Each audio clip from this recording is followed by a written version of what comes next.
Hi everyone. Today's update is the following. I continued working on the emitter side and got the initialization of serializer fields as well as the actual serialization code done. So for the parse, I added a way to describe if how a field is being accessed in the serializer. For example, a field usually can be just passed by reference, but if it's read only, it would be you'd have to like copy it to a local variable and then reference this one. Same from properties. Um, and basically, I can show you an example here of a ready serializer for a class B, which has a parent. I'm doing some unsafe casting here because we need to call the parent serializer with a reference, and C# prevents creating casting references. So that say that you have a class and a base class, you cast the reference, and then you assign a different class to that reference, and then you have a reference to the first class that actually points to a different class that's not compatible. So yeah, this is unsafe. And then we do the serialize, which for the most part looks the same whether we serialize or deserialize, except in cases of properties. So for instance, here we can see that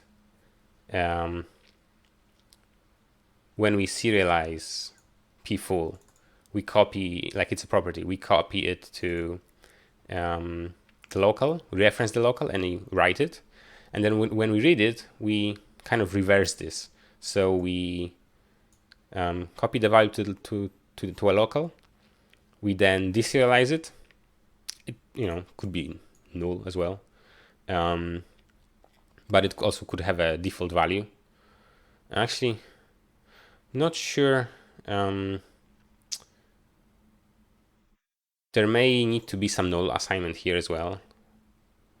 I would have to check when. But yeah, and then after we deserialize it, we copy it back. And an interesting thing was for collections, where if a collection is read-only, right? This is why I have in the parser the with assignment flag. If a collection is read-only, it's like you get the object, you pass the reference, you populate the collection in the deserialization, and then there is no assignment, right? Because like you already had an object here, and it's read-only. Right, so that's the one thing, the main thing really for today. And then I started working on the validation of types. So currently you can reference a non-serializable type and generate a serializer for that field.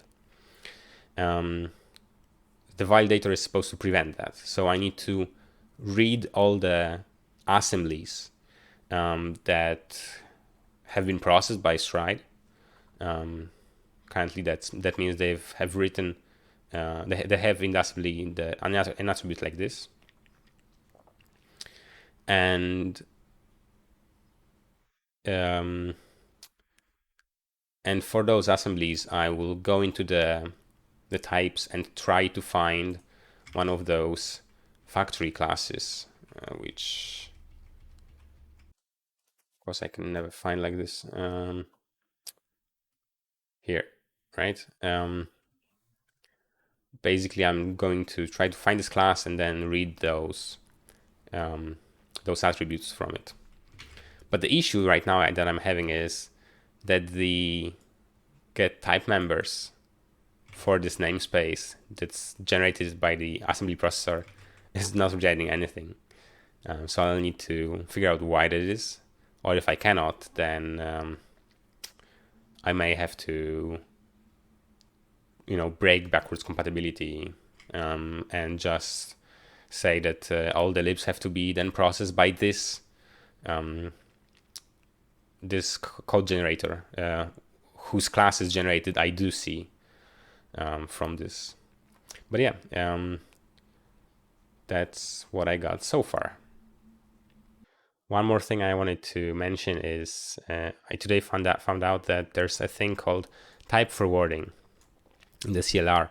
So this allows you to define a forwarding type such that one assembly can have a type that's being forwarded to another assembly. That's quite interesting, and it's apparently used quite a bit throughout the BCL, so the base class libraries.